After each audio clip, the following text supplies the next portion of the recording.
Now, Chairman Fly Hudson and former Deputy Secretary General, Airlines of Nigeria, Mohammed Tukur, joins us now from our Abuja studio. Alhaji Tukur, it's good to have you join us now. Now, the aviation sector is said to be one of the hardest hit from this coronavirus.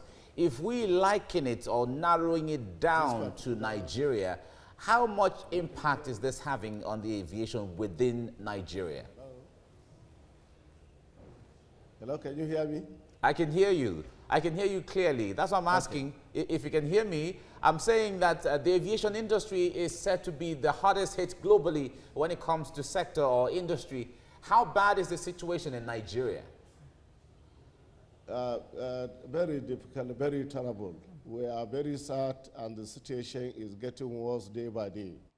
Most of the airport, if you look at it, most of the local airport and the international, some people and the family decided to stay back. Do you understand? So definitely it's a very difficult situation. Airlines are finding it very difficult to fly, and even getting some passenger, is very, very difficult. And some of the airlines are reducing the number of the flight they are making.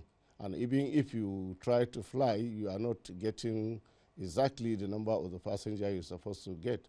So it is affecting every sector. You go to the terminal building, you see very few passengers. The terminal building, like a private operator, they are losing a lot of money. So it's not easy, really. And in the same vein, 3 airports now have just been announced to be shut. As a practitioner in this sector, what's the implication of that? Of course, there are necessary steps, but for you practicing in this sector, what's the biggest impact?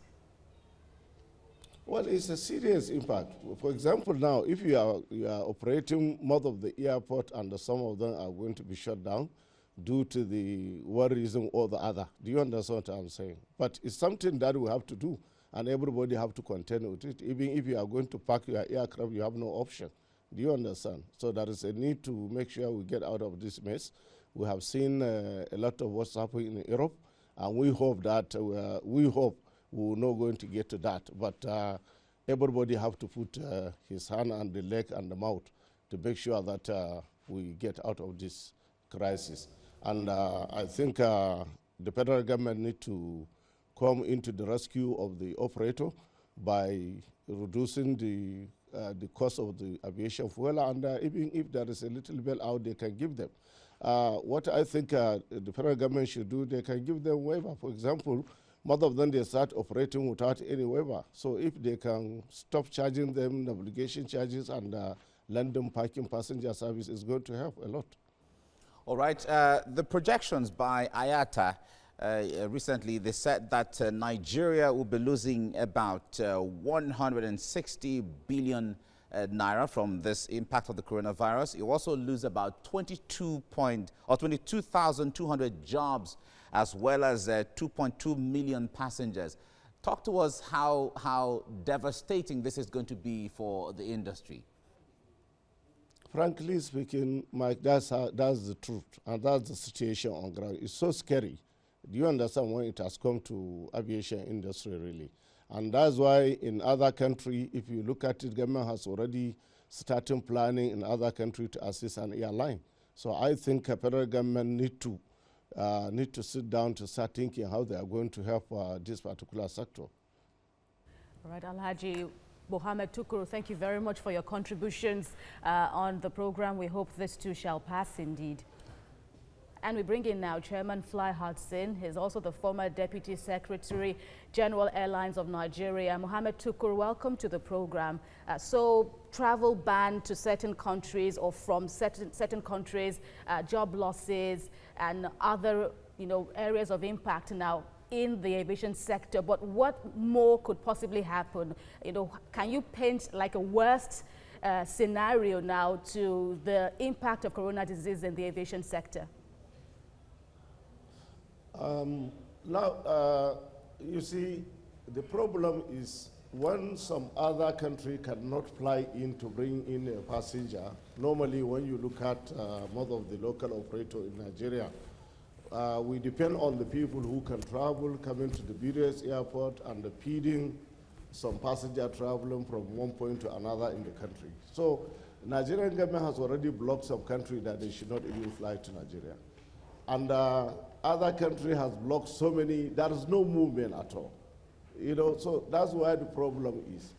The local operator, again, especially local passenger, with this information, most of the people stay back home. Nobody want to, is not everybody want to fly. Do you understand? So definitely it's a serious disaster, you know, both for the Federal Airport Authority and the other agency in the Federal Aviation, you know, like the Minister of Aviation. So all the head of parastatal, where they are generating money from navigation charges, landing, parking, and terminal building. Look at Murtala Mohammed International Airport. You know, there is no much fly coming, so I don't know the kind of money they are going to lose, talk less of the airline themselves. All right, Alhaji Tukur, 13 countries have been placed on travel restrictions to Nigeria. Looking at the destinations that have a higher traffic to Nigeria, do you think or feel that more countries might join the list of 13?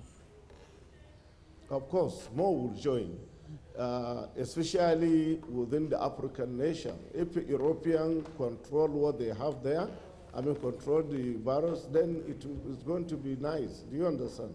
So, but now the focus is Africa now. We have to do everything we can to see how we can protect ourselves.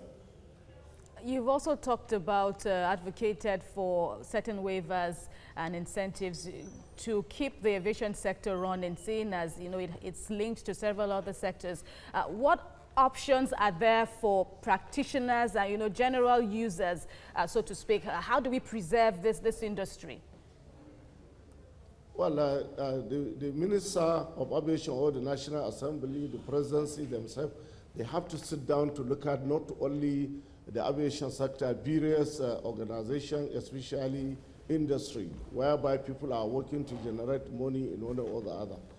Bailout is very, very important, but they have to look at it in the way that whether they give them waiver for some certain month from the time this incident, this crisis started up to after we have finished, giving some month, whether 12 months, 1 year, 2 years, they can do that. I believe, when they do that, it will help really. And the oil marketer have to look at how they will reduce the cost of the aviation fuel for them in the next few days so that they can be able to manage, and they give them some kind of month or some month, 6 months waiver at least minimum. So it will help the industry, whether if you give them money or you have not given them money, that waiver will help seriously. All right, Alhaji Tukur, paint a picture for us to make us understand. Times like this, usually, there are people who have booked their flights ahead and even paid ahead before the ban or the restriction came into play. What happened to people like that? Would there be a compensation or a refund of their money or a rescheduling of flight to the next day, something? Talk to us. No, you see, we have a system operated, we have an act. For example, it's just like a bad weather. If you have a bad weather, the only thing you can do, you cancel flight, then you take the passenger in, after checking, you take them to the hotel, or you feed them. If it's 1 hour delay, then you have to feed them. But now this is a national disaster. Do you understand? So the only thing the airline can do to open those tickets for those people. Anytime they want to travel, and they will reschedule their ticket and fly without subcharging them anything. So I think that's the best practice.